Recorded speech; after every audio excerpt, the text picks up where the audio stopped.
नमस्कार दर्शकों, कार्यक्रम जनवाणी में आप सभी का हार्दिक स्वागत है, अभिनंदन है। दर्शकों, जैसा कि आप जानते हैं, कार्यक्रम जनवाणी के माध्यम से हम जनता से जुड़े मुद्दे और जनता की आवाज़ को आपके बीच लेकर आते हैं। और दर्शकों, आज हम बातचीत करने वाले हैं जीपीएफ यानी सामान्य भविष्य निधि और पेंशन धारकों की क्या क्या समस्याएं हैं और किस प्रकार से उसका निदान किया जा सकता है। और जब हम निदान की बात कर रहे हैं तो आज हमारे स्टूडियो में मौजूद है दो खास मेहमान। मेरे सामने बैठे मोहनलाल जी, जो कि हैं senior accounts officer, AG office, Himachal Pradesh से। सर, आपका इस कार्यक्रम में बहुत बहुत स्वागत है। धन्यवाद जी। और उनके बगल में बैठे हैं राजेंद्र चंदेल जी, जो कि assistant account officer, AG office, Himachal Pradesh से। सर, आपका भी हम कार्यक्रम में बहुत बहुत स्वागत करते हैं। तो दर्शकों, आज हम एजी ऑफिस से हमारे बीच जो मेहमान मौजूद हैं उनसे जानेंगे कि जीपीएफ यानी सामान्य भविष्य निधि, अगर आप सरकारी नौकरी करते हैं, क्या क्या उसकी समस्याएं रहती हैं और पेंशन रिलेटेड क्या प्रॉब्लम्स रहती हैं, कैसे हम उसका निदान कर सकते हैं। तो बहुत गौर से आप ये प्रोग्राम देखिए। तो सबसे पहले तो मोहनलाल जी, मैं आपसे जानना चाहूँगा, आप सीनियर अकाउंट्स ऑफिसर भी हैं। जब हम पेंशन की बात करते हैं तो पेंशन देने का कारण क्या होता है, पहले आप थोड़ा हमारे दर्शकों को ये समझाएं। पेंशन एक किस्म से सोशल सिक्योरिटी होती है कि किसी भी कर्मचारी को अपनी जो नेतृत्व सेवा होती है, जैसे मिनिमम 10 साल की क्वालिफाइंग सर्विस है, इसको रेंडर करने के बाद मिलती है। जी। और जैसा कि सर ने बताया भी कि जब हम पेंशन की बात कर रहे हैं तो एक तरह से सोशल सिक्योरिटी बहुत ज़्यादा ज़रूरी होती है। चंदेल साहब, आज के युग में जब हम बात करते हैं सोशल सिक्योरिटी बहुत ज़्यादा ज़रूरी है, जैसा सर कह रहे हैं। और जब हम पेंशन की भी बात करते हैं तो पेंशन देने का कारण भी ये है कि एक व्यक्ति जब बहुत ज़्यादा अपना समय एक ऑर्गेनाइजेशन में देता है, और ख़ासकर जब हम सरकारी क्षेत्र की बात करते हैं तो वहाँ पे जॉब तो कहा नहीं जाता, सर्विस कहा जाता है। और सर्विस आप अपने नेशन के लिए भी करते हैं, अपने स्टेट के लिए भी करते हैं, अपनी ऑर्गेनाइजेशन के लिए भी करते हैं। जब हम जीपीएफ की बात करते हैं चंदेल साहब, तो जीपीएफ का मकसद क्या था और जीपीएफ किस प्रकार से कार्य करता है? जीपीएफ का मकसद यही था कि ओपीएस जिसे हम कहते हैं ओल्ड पेंशन स्कीम, उसमें जीपीएफ का प्रावधान था। और ये जीपीएफ में क्या था कि जब भी कोई सरकारी कर्मचारी सरकारी सेवा में आता था तो उसको अनिवार्य रूप से 1 वर्ष के बाद आवश्यक रूप से जीपीएफ में कटौती करानी होती थी। और जीपीएफ को की कटौती कराने का मुख्य कारण यही था कि जब भी कोई सरकारी कर्मचारी उसे कभी भी समय किसी भी समय पैसों की आवश्यकता पड़ती है तो उसके जीपीएफ में जमा धनराशि का उसको एडवांस दिया जाता था, और जिस पे वो अपने जो भी उसके सामाजिक ऑब्लिगेशन, जो भी उसके कार्य होते हैं, उस पर वो खर्च कर सकता था। उसके अलावा दूसरा इसमें यह भी रहता था कि यदि किसी सरकारी कर्मचारी की सेवा के दौरान, सेवानिवृत्ति से पहले ही मृत्यु हो जाती है तो उसके परिवार के लिए एक आर्थिक सपोर्ट हो जाती थी कि उसके जीपीएफ के खाते में जो जमा राशि है उसका उसको भुगतान किया जा सकता था, और जिससे उसके परिवार का आर्थिक सहायता हो जाती। जी। चंदेल साहब, आप जीपीएफ के बारे में बात कर रहे हैं और जितना मुझे समझ आ रहा है, शायद जो हमारे दर्शक भी समझ पा रहे हैं, ये एक तरह से जैसे हम बैंक में खाता खुलवाते हैं और उसमें हम पैसे जमा करवाते हैं जो हमें कभी भी ज़रूरत पड़ सकती है। क्या ये जीपीएफ का खाता, सामान्य भविष्य निधि का खाता, ये भी क्या इसी प्रकार से कार्य करता है? जहाँ तक बैंक के खाते की आपने बात की, जैसे हम सेविंग अकाउंट की बात करते हैं तो सेविंग अकाउंट में क्या होता है कि कोई भी व्यक्ति जिसने बैंक में खाता खोल रखा है तो कभी भी जाके उसमें अपनी धनराशि जमा करा सकता है और कभी भी उसको निकाल सकता है। लेकिन जहाँ तक जीपीएफ की बात है तो जीपीएफ में कोई भी व्यक्ति अलग से पैसा जमा नहीं करा सकता है। उसके वेतन से प्रत्येक माह एक निश्चित प्रतिशत, जो कि कम से कम 6% और अधिकतम बेसिक प्लस डीए, वो जीपीएफ में अंशदान कर सकता है। तो जहाँ तक उसमें से पैसे निकालने की बात है तो उसके लिए उसे 2 तरह का एडवांस मिलता है। एक टेम्परेरी एडवांस होता है और एक होता है नॉन रिफंडेबल। तो टेम्परेरी एडवांस में उससे रिकवरी की जाती है और नॉन रिफंडेबल से उसको एक मुश्त भुगतान किया जाता है, जो कि उसकी जमा राशि में से एक मुश्त माइनस कर दिया जाता है। तो इसमें बैंक में और जीपीएफ के खाते में यही फ़र्क है कि इसमें उसको जो ब्याज है उस जीपीएफ में प्रत्येक 3 महीने के बाद भारत सरकार के फाइनेंस डिपार्टमेंट द्वारा जो अनाउंस किया जाता है उसके हिसाब से उसको दिया जाता है, और प्रत्येक साल के अंत में उसको एक फाइनेंशियल स्टेटमेंट, जिसको हम जीपीएफ स्टेटमेंट कहते हैं, उसको इशू की जाती है। जी। मोहनलाल जी, मैं आपसे भी जानना चाहूँगा जीपीएफ का कंसेप्ट, जैसा चंदेल साहब ने बताया कि किस प्रकार से जीपीएफ भी हमारे जो भविष्य है उसको सुदृढ़ करता है, पेंशन का भी यही प्रारूप रहता है जैसे आपने अभी बताया। तो जब हम पेंशन की बात करते हैं तो कौन कौन से ऐसे मानक होते हैं जिसके हिसाब से पेंशन निर्धारित होती है? क्योंकि जैसा आपने कहा कि मिनिमम 10 ईयर्स तो चाहिए होते हैं, तो जैसा कि हम देख भी रहे हैं कई बार लोग काफ़ी लेट सर्विस में ज्वाइन करते हैं, तो क्या उसको भी कैटेगराइज करते हैं, उसको भी आप कंसिडर करते हैं जब आप पेंशन बनाते हैं किसी की? उसमें ये देखना होता है हमें, जैसे किसी की 10 साल सर्विस नहीं पूरी होती है तो उसको पेंशन नहीं हम देते। उसकी बेसिक पे जो होती है लास्ट टर्म, उसके हिसाब से हम पेंशन देते हैं उन्हीं लोगों को जिनकी सर्विस 10 साल से ज़्यादा हो। आजकल जैसे एनपीएस का भी चला हुआ है, कुछ कॉन्ट्रैक्ट सर्विस है, आजकल काफ़ी रिवीजन हमारे पास आ रहा है इसके बारे में ना। तो एनपीएस जो 15/5/3 के बाद OPS शुरू हुई थी, हिमाचल सरकार ने शुरू की थी जी। उसके काफ़ी केसेज आ रहे हैं। तो उसमें उसके बाद 10/6/24 को एक कॉन्ट्रैक्ट सर्विस, जो कॉन्ट्रैक्ट पे लगते थे ना लोग पहले रेगुलर 5-4 साल या 10 साल बाद रेगुलर होते थे पहले, फिर तो 3 साल बाद भी रेगुलर करने लग पड़े। अब उनको उसको भी काउंट करने के लिए सरकार ने आदेश दे दिए हैं कि वो सर्विस भी काउंट कर दी जाएगी, सब्जेक्ट टू द कंडीशन कि उसमें जो OPS की 15/5/23 को जो स्कीम आई थी 4/5/23 को, कि उसके अनुसार उनको OPS की ऑप्शन दी होनी चाहिए कि ऐसे केसेस भी है जिनकी सर्विस 10 साल से कम होती है, पूरी नहीं होती थी, पर कॉन्ट्रैक्ट की सर्विस को जोड़ के सर्विस उनकी 10 साल हो जाती थी, तो उनको वो भी पेंशन के हकदार है, सब्जेक्ट टू द कंडीशन कि उनको ऑप्शन दी होनी चाहिए जो 1 साल 4/5/23 को दी नहीं, उन ऑर्डर के तहत दी जानी बनती थी। पर मैं आपसे ये जानना चाहूँगा मोहनलाल जी, जब हम पेंशन की बात करते हैं, कहा ये जाता है और अक्सर हम ये सुनते हैं कि जो आपकी लास्ट ड्रॉन सैलरी होती है उसका 50% आपको पेंशन के रूप में मिलता है, तो क्या सच में ये बात सही है? हाँ, ये बात सच में सही है कि जिसकी 10 साल से लेके ऊपर जो मर्जी सर्विस हो, चाहे 35 साल हो चाहे 40 साल हो, उसको 50% ऑफ द लास्ट पे बेसिक पे ड्रॉन पेंशन मिलनी है। जी, यहाँ पे मैं चंदेल साहब को भी जोड़ना चाहूँगा। चंदेल साहब, जब हम GPF की बात करते हैं, आज हम GPF और पेंशन दोनों के बारे में बातचीत कर रहे हैं, तो जो GPF का जो खाता होता है, आपने कहा कि मिनिमम रेट तो उसमें आपको जो 6% है वो होता है, मैक्सिमम हम कितना जा सकते हैं? और जब हम GPF का खाता, सर ने जैसा कहा कि पेंशन आपको तभी मिलेगी जब आपको 10 वर्ष कम से कम आपको सर्विस में हो जाए, इंक्लूडिंग जो आपके कॉन्ट्रैक्ट पे भी रहते हैं आप, वो सारे ईयर्स को मिलाकर, तो GPF का खाता हम कब खोल सकते हैं? और जब हम GPF का खाता खोलते हैं, कि हम खुद भी चूज़ कर सकते हैं कि हम वॉलंटरी कितना GPF के खाते में पैसे को डिडक्ट करा सकते हैं? GPF के खाते में जो ओल्ड पेंशन स्कीम में जो लोग आते हैं, और जैसे अभी हिमाचल प्रदेश सरकार ने 4 मई 2023 को जो लोग NPS में थे उनको भी एक ऑप्शन दिए है कि यदि वो चाहें तो वो भी OPS को चुन सकते हैं। तो जो भी लोग OPS में आते हैं वही GPF के लिए कटौती करा सकते हैं। तो इसके लिए उसमें क्या होता है कि जब भी कोई कर्मचारी अगर नया जॉब में आता है, सरकारी सेवा में आता है, तो यदि उसकी पोस्टिंग परमानेंट पोस्ट के अगेंस्ट हुई है तो 1 साल से पहले भी वो वॉलंटरी GPF कटवा सकता है, और यदि उसकी टेम्प्रेरी पोस्ट के अगेंस्ट हुई है तो 1 साल के बाद उसको अनिवार्य रूप से GPF कटवाना होगा। और GPF कटवाने के लिए उसको क्या करना होगा कि सबसे पहले उसको एक एप्लीकेशन फॉर्म और नॉमिनेशन फॉर्म अपने DDO के माध्यम से महालेखाकार कार्यालय को भेजना होता है, और महालेखाकार कार्यालय उसकी 2 प्रतियों में प्राप्त कर 1 प्रति अपने पास रख लेता है, एप्लीकेशन फॉर्म की भी और नॉमिनेशन फॉर्म की भी, और उस पर उसको अकाउंट नंबर इशू कर देता है, और उस अकाउंट नंबर के आधार पे ही DDO उसके प्रत्येक माह मिलने वाले वेतन से उसकी GPF की जो अभिदाता द्वारा उसमें लिखी गई है फॉर्म में, जो कि मिनिमम 6% होनी चाहिए, और मैक्सिमम जो GPF की कटौती है वो बेसिक प्लस DA से ज़्यादा नहीं होनी चाहिए। तो उतनी राशि प्रत्येक माह उसके वेतन से कटेगी, और हम GPF हमारे मालिका कार्यालय को ट्रेजरी के माध्यम से आएगी, उसके खाते में उसको हम पोस्ट कर देंगे।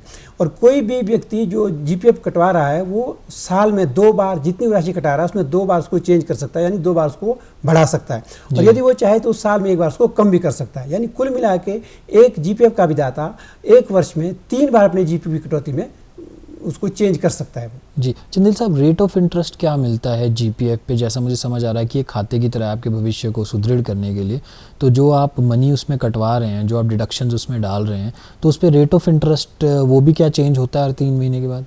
GPF पे रेट ऑफ इंटरेस्ट जो है वो भारत सरकार के फाइनेंस डिपार्टमेंट के द्वारा अब क्वार्टरली अनाउंस किया जाता है। तो जो भी क्वार्टरली अनाउंस करते हैं उसके आधार पे ही GPF पे ब्याज दिया जाता है। आज की डेट में अगर हम बात करें तो लगभग पिछले 3 सालों से 7.1% इंटरेस्ट ही GPF पे मिल रहा है। और हिमाचल प्रदेश सरकार के जो कर्मचारी है, तो हिमाचल प्रदेश की जो सरकार है वो जो भारत सरकार के फाइनेंस डिपार्टमेंट द्वारा जो क्वार्टरली इंटरेस्ट अनाउंस किया जाता है वही वो भी ऑप्ट करते हैं, और हिमाचल के विधाताओं को भी वही इंटरेस्ट दिया जाता है, जो कि आज डेट में 7.1% चल रहा है। जी, और जो इंटरेस्ट आप एक्रू करते हैं, आपका GPF का खाता है, बहुत सालों से GPF का खाता आपका चल रहा है, उसमें आप इंटरेस्ट भी अर्न कर रहे हैं, तो क्या वो टैक्स फ्री है या फिर उस पर आपको टैक्स देना पड़ेगा सरकार को? GPF पे जो इंटरेस्ट मिलता है वो टैक्स फ्री है, लेकिन अभी इनकम टैक्स डिपार्टमेंट और फाइनेंस डिपार्टमेंट के द्वारा एक नोटिफिकेशन जारी किया गया है जिसमें ये आदेश किए गए हैं कि जो भी अभिदाता एक फाइनेंशियल ईयर में 5 लाख से अधिक GPF में कटौती करेगा, उसके द्वारा जो ब्याज अर्न किया जाएगा वो जो है उसकी इनकम शो होगी और उस पर उसको टैक्स देना होगा।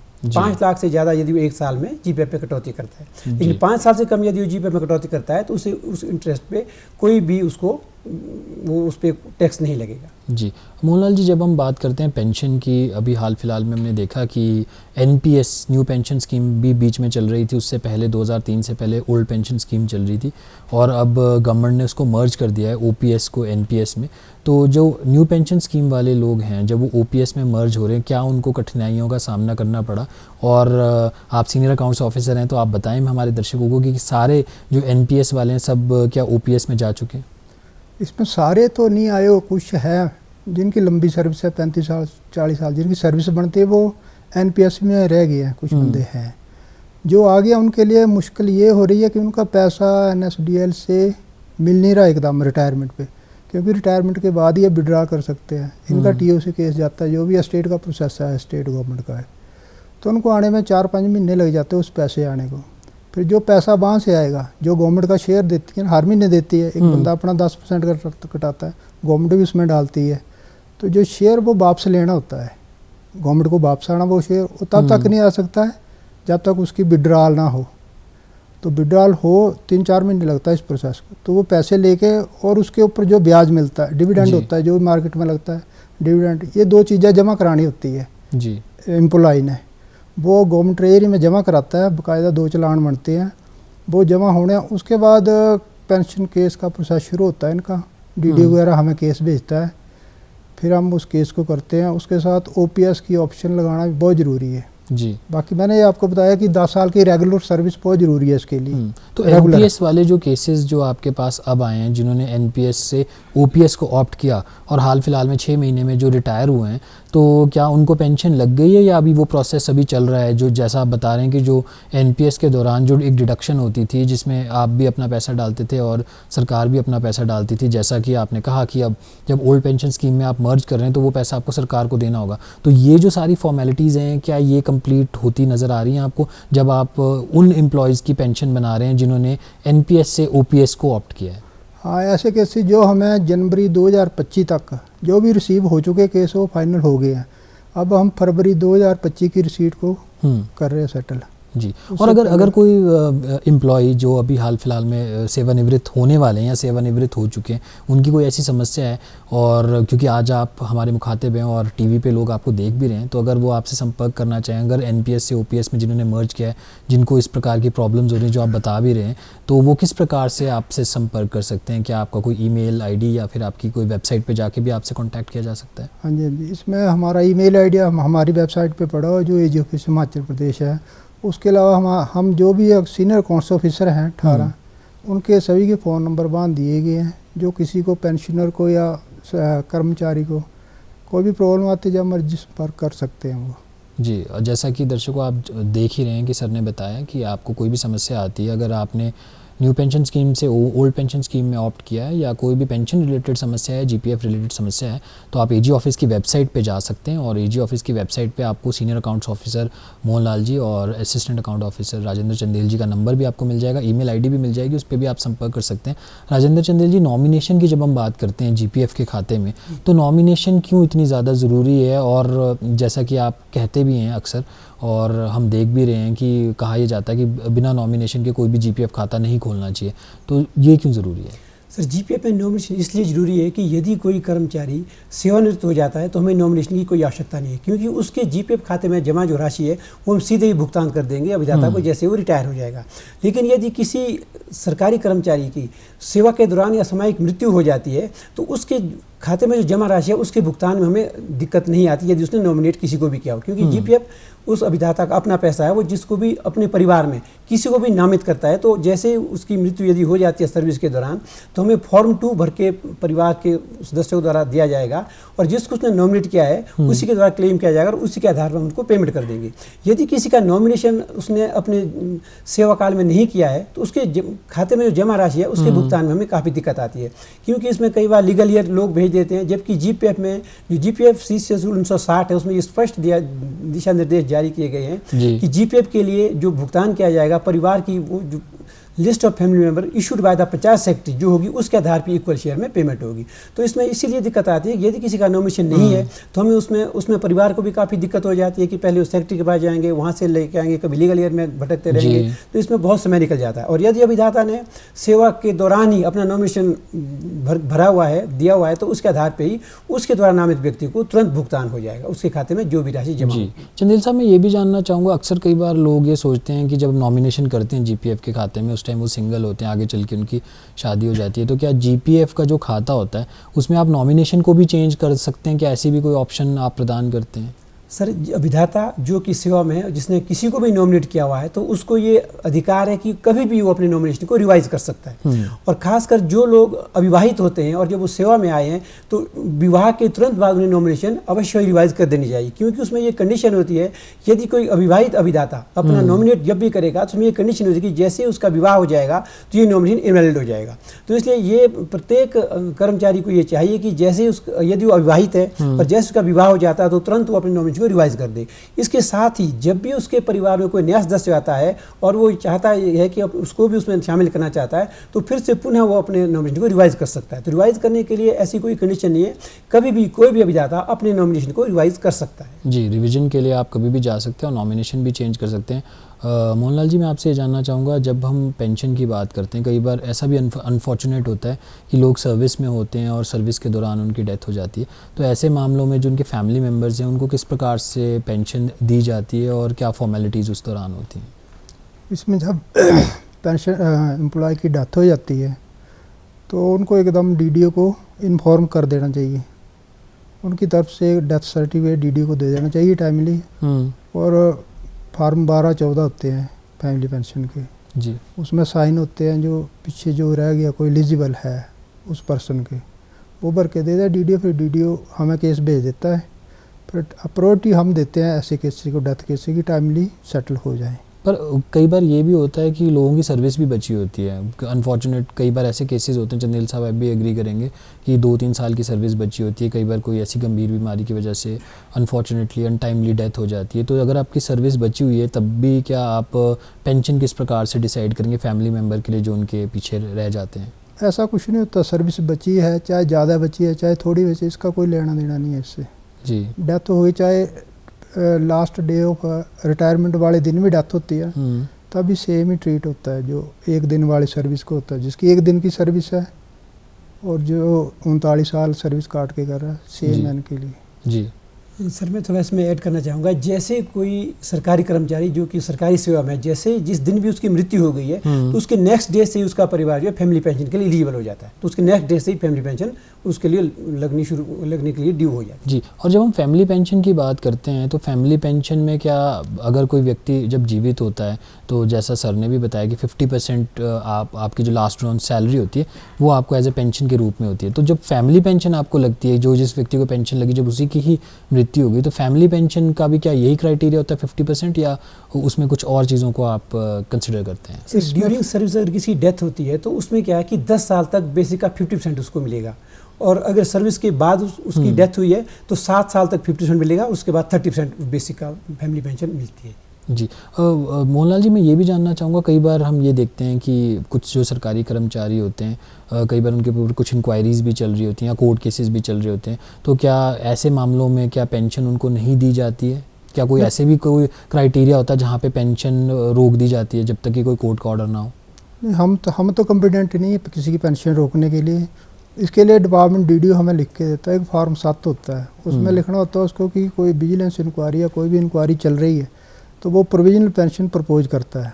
जी, तो प्रोविजनल पेंशन दी जाती है जितना देरी डिपार्टमेंट बोलेगा जितने टाइम के लिए, जब तक फाइनल नहीं होता। उसके बाद इंक्वायरी कंक्लूड हो गई, फिर डिसाइड होता अकॉर्डिंगली जी, जो भी होगा। जी, चंदेल साहब, मैं आपसे जानना चाहूँगा, अक्सर हम देखते हैं कि जब जीपीएफ का जो खाता होता है, आपने कहा कि जब आप रिटायर होते हैं तो जीपीएफ के खाते से आप जो भी आपकी ने अर्जित की हुई मनी होती है वो आप विड्रॉ कर सकते हैं। तो जो जीपीएफ को क्या हम रिटेन भी कर सकते हैं? वो रिटेंशन पॉलिसी भी इस प्रकार की होती है? सर, हिमाचल प्रदेश सरकार ने 28/8/2007 को एक नोटिफिकेशन जारी किया, जिसके आधार पर उसने ये कहा कि जितने भी सरकारी कर्मचारी जब वो सेवानिवृत्त हो जाते हैं तो उसके बाद भी वो अपने जीपीएफ में जमा राशि को रिटेन कर सकते हैं, जिस पे उनको समय समय पर जो भी एक लाइव सब्सक्राइबर को इंटरेस्ट मिलता है वही इंटरेस्ट उन्हें भी मिलेगा। उसके लिए उन्हें कुछ फॉर्मेलिटी करनी होती है, जिसमें क्या होता है कि वो एक सिंपल एप्लीकेशन अपने डीडीओ को देंगे और जिसके आधार पर डीडीओ एक ऑफिस ऑर्डर निकालेगा कि इस व्यक्ति को, जिसका अकाउंट नंबर ये है, जिसकी सेवानिवृत्ति तिथि ये है, इसको सेवानिवृत्ति के बाद भी अपना जीपीएफ को रिटेन करने की परमिशन दी जाती है। और उसके बाद एक फॉर्म 1 हमें भरकर देते हैं, जिसमें उसका डिटेल होती है कि इसकी रिटायरमेंट कब है, इसकी डेट ऑफ बर्थ क्या है और इसकी जीपीएफ के लिए आखिरी कटौती कब की गई है और पिछले 12 महीनों में इसने एडवांस कोई लिया तो उसकी डिटेल उसमें आती है।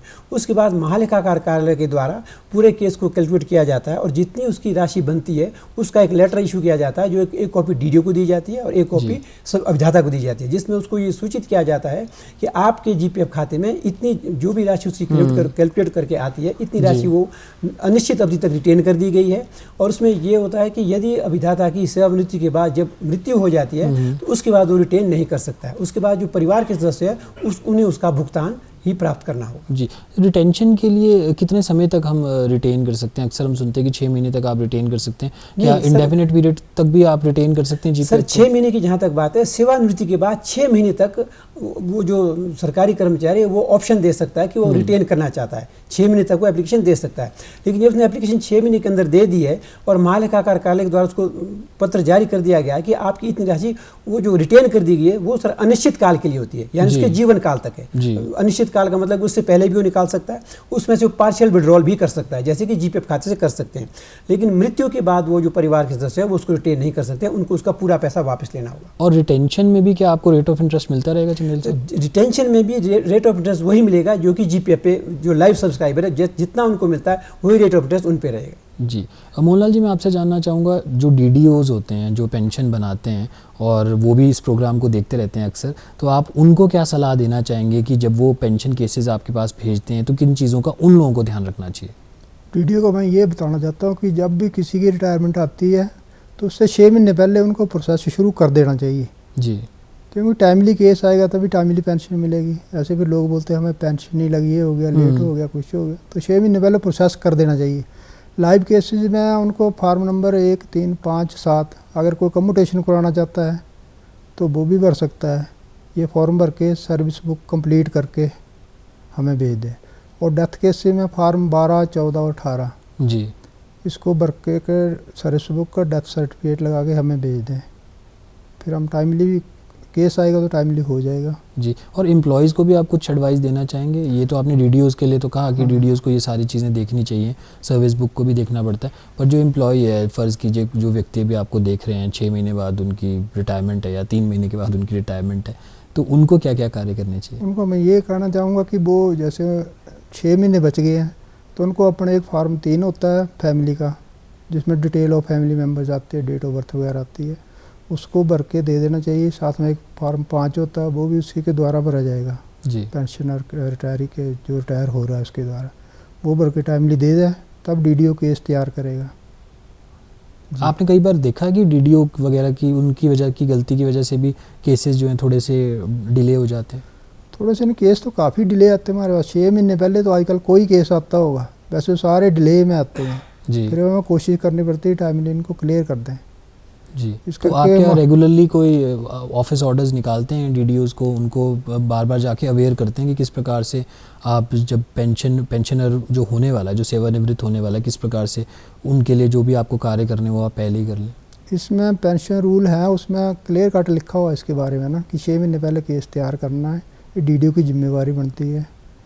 तो इस करके इसके साथ साथ सर ये थोड़ा मैं बोल रहा हूँ, इसमें सर क्या है कि इससे पहले क्या है कि कोरोना काल से पहले हमारे कार्यालय के द्वारा पेंशन अदालत ऑर्गेनाइज की जाती थी अलग अलग डिस्ट्रिक्ट में, तो उसमें डीडीओ और टीओ दोनों को बुलाया जाता था, जिसमें उनको ये सारी बातें बता दी जाती थी। अब जबकि कोरोना काल के बाद से अभी तक ये पेंशन अदालत शुरू नहीं हो पाई है, तो उससे पहले उनको सभी को अवेयर करते थे हर एक डिस्ट्रिक्ट में जा कर। जी, चंदेल साहब, जब हम जीपीएफ खाते की बात करते हैं, सामान्य भविष्य निधि, अक्सर हम एक पीपीएफ का भी सुनते हैं, पब्लिक प्रोविडेंट फंड, तो ये क्या सिमिलर हैं या फिर ये एक दूसरे से जुड़े हुए हैं क्या? सर जहाँ तक पीपीएफ की बात है सर और जीपीएफ की बात है, जीपीएफ सर वही जीपीएफ खाता उसी का सर खुल सकता है जो कि जिसने कि या तो 15/5/2003 से पहले वो सरकारी सेवा में आया है, या उसने 4 मई 2023 के बाद जो ओपीएस की ऑप्शन है उसने ओपीएस को ऑप्ट किया हो। इसके अलावा कोई भी अभिदाता जीपीएफ में सब्सक्राइब नहीं कर सकता। सरकारी कर्मचारी जीपीएफ में सब्सक्राइब कर सकते हैं। जहाँ तक पीपीएफ की बात है, पीपीएफ का खाता जो है वो पोस्ट ऑफिस के द्वारा चलाया जाता है और उसमें कोई भी व्यक्ति अपना अंशदान कर सकता है। जी, मतलब कोई भी सरकारी कर्मचारी जीपीएफ का खाता भी खोल सकता है और पीपीएफ का खाता भी आप खोल सकते हैं, क्योंकि जो पीपीएफ का खाता है वो पोस्ट ऑफिस का है। जब हम पेंशन की बात करते हैं तो जब हम पेंशन नियत भी हो जाती है व्यक्तियों के लिए और लोगों को पेंशन भी मिलने लग जाती है, तो उस दौरान क्या क्या आप देखते हैं कि लोगों की क्या क्या समस्याएं होती हैं, क्या समस्याएं लेके वो आपके पास आते हैं? समस्याएं लगभग जिनके केस लेट भेज रहे हैं डीडीओ, लेट हमें रिसीव कर रहे हैं हो रहे हैं, तो कई बार पेंशनर आ जाते हैं हमारे ऑफिस में ही कि हमारा केस लेट हो गया, इसको जल्दी कर दो। ऐसे सिफारिश भी करता है इधर उधर से, फिर हम कोशिश करते हैं कि जल्दी हो जाए इनका केसेज। जी, कठिनाइयाँ तो आती है जिनका केस लेट आएगा। जी। और सर, जब हम पेंशनर्स की बात करते हैं, कई बार जब हम फैमिली पेंशन की हम बात करते हैं, जो पेंशनर है जब उसकी डेथ हो जाती है और जब फैमिली पेंशन लगती है, क्या उसमें भी कोई कठिनाइयाँ आप देखते हैं? उसके लिए भी कोई फॉर्मेलिटीज़ करनी पड़ती हैं? उसमें जो वाइफ होती है, वाइफ के लिए तो हमने पहले ऑथराइज कर दी होती है फैमिली पेंशन। जी। वो तो टीओ अपने आप ही दे देता है, अगले को देता है। जब नेक्स्ट उसकी वाइफ की भी डेथ हो जाती है, अगर बच्चे माइनर हैं 25 साल से नीचे हैं या 25 साल से ऊपर उसकी कोई डॉटर है, अनमैरिड है या विडोड डॉटर है, जी, डाइवोर्स डॉटर है, इनके लिए भी प्रोविजन होता है पेंशन, फैमिली पेंशन में। फैमिली पेंशन लोगों को मिलती है। जी, तो फैमिली पेंशन इन सबको मिलती है। और जनवाणी कार्यक्रम में आज हमने पेंशन और जीपीएफ के बारे में बात की। राजेंद्र चंदेल जी और मोहनलाल जी, आप स्पेशली हमारे इस कार्यक्रम में आए और आपने इतनी महत्वपूर्ण जानकारी हमारे दर्शकों के साथ साझा की, उसके लिए बहुत बहुत शुक्रिया। थैंक यू, धन्यवाद। तो दर्शकों, आज के जनवाणी कार्यक्रम में बस इतना ही। अब मुझे दीजिए इजाज़त। नमस्कार।